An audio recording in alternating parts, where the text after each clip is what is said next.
Hey everyone, buckle up, because today we're diving into one of the most shocking, game-changing budgets of our time. One that I think has truly set Britain on a backward slide straight to the 70s.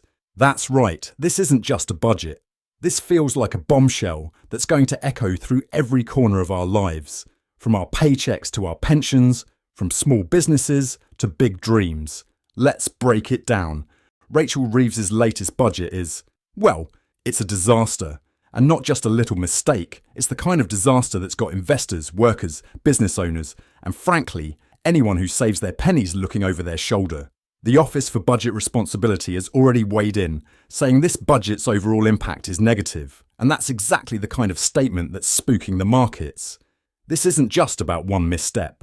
This budget feels like a full-scale war against everyone who drives this country forward. Pensioners, hit, savers, slammed, farmers, on the chopping block, small businesses, investors, wealth creators, all getting the short end of the stick. And yet, this budget is supposedly designed to help.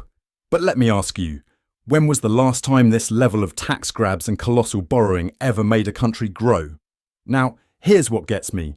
We've got a government boasting about being pro-business and pro-economy. Really? Because I don't see how a £25 billion tax grab on national insurance fits into that narrative. And we've got people running the show who've never even set foot in a boardroom. How are they planning to grow the economy without any real business experience at the top? But beyond the numbers, it's the promises, the outright lies, that hit hardest. They promised us a fully costed manifesto, swore they wouldn't need to tax us beyond what they'd already outlined. And what did we get? £40 billion in unexpected taxes. They vowed to protect the elderly, the vulnerable, to go easy on working folks. Yet, here we are, with one of the largest tax hikes in political history.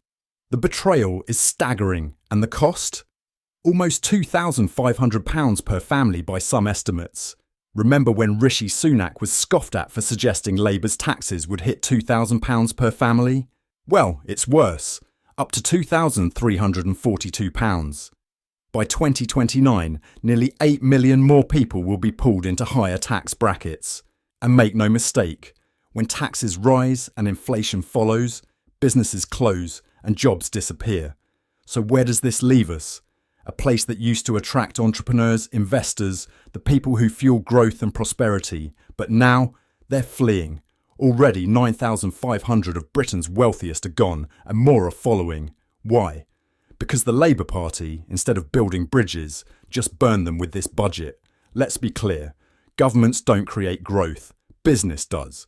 And by turning its back on entrepreneurs, Labour's saying, we're closed for business.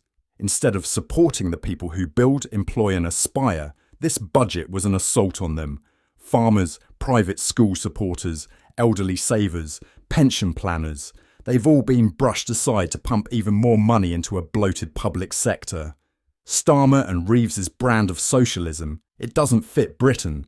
And as Margaret Thatcher famously said, the problem with socialism is that eventually you run out of other people's money. And if this budget is any indication, that's where we're headed, straight to rock bottom. So what do you think? Is this budget as bad as it seems? Are we spiralling back to the 70s? Or is there hope left for Britain's economy? Drop your thoughts in the comments. Let's get this conversation started. Don't forget to like, subscribe, and hit that bell so you don't miss any updates on Britain's financial future.